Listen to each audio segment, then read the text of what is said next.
Bienvenue dans l'émission QVS avec votre serviteur, le prophète Arsène Homme Pieux. Dieu vous bénisse.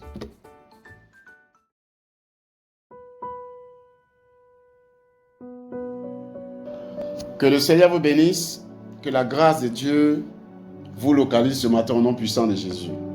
Nous allons méditer dans le livre des Juges et l'histoire est tirée à partir du chapitre 14. Vous savez, c'est l'histoire de Samson, l'histoire du mariage de Samson. Dieu a utilisé Samson pour délivrer le peuple d'Israël. Et vous allez comprendre, c'est la seule fois, la toute première fois que je vois une armée qui est composée d'une seule personne.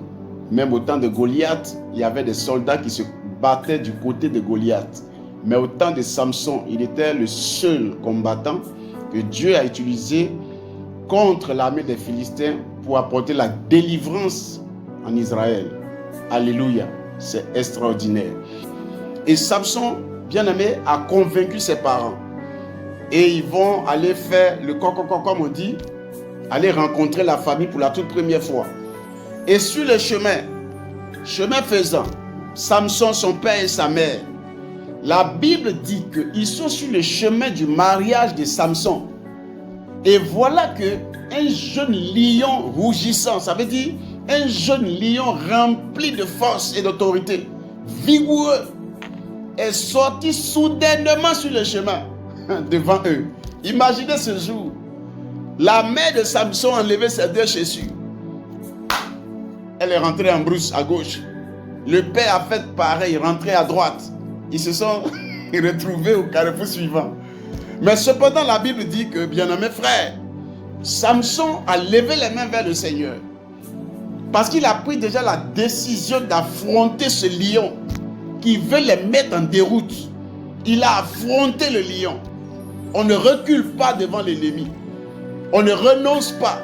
Samson a vu ce lion. Ce n'était pas un vieux lion fatigué, mais un jeune lion qui est rempli de vigueur, de puissance, de force. Mais Samson a dit non, je ne dois pas fuir ce lion. Le Seigneur l'a choisi pour délivrer son peuple. Mais ce jour, bien-aimé, le lion ne sera pas le vainqueur. Alléluia. Parce que Dieu a suscité un homme puissant qui va délivrer sa maison.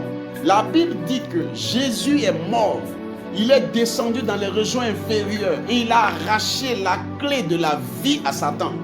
Satan a pris la clé de la vie quand? Le jour où il a vaincu Adam et Ève.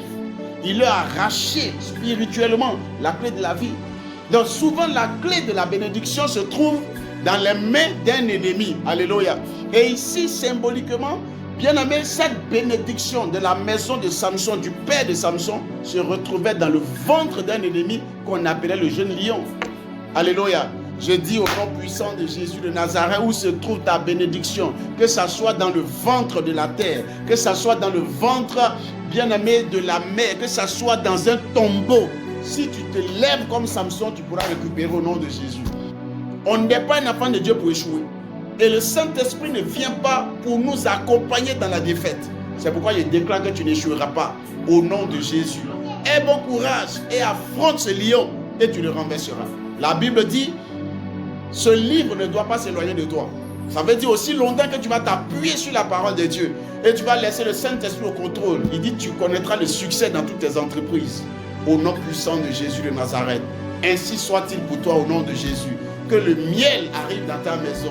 Que tu puisses être le canal par lequel, bien-aimé, la famille connaisse le goût du miel. Parce qu'ils n'ont jamais goûté.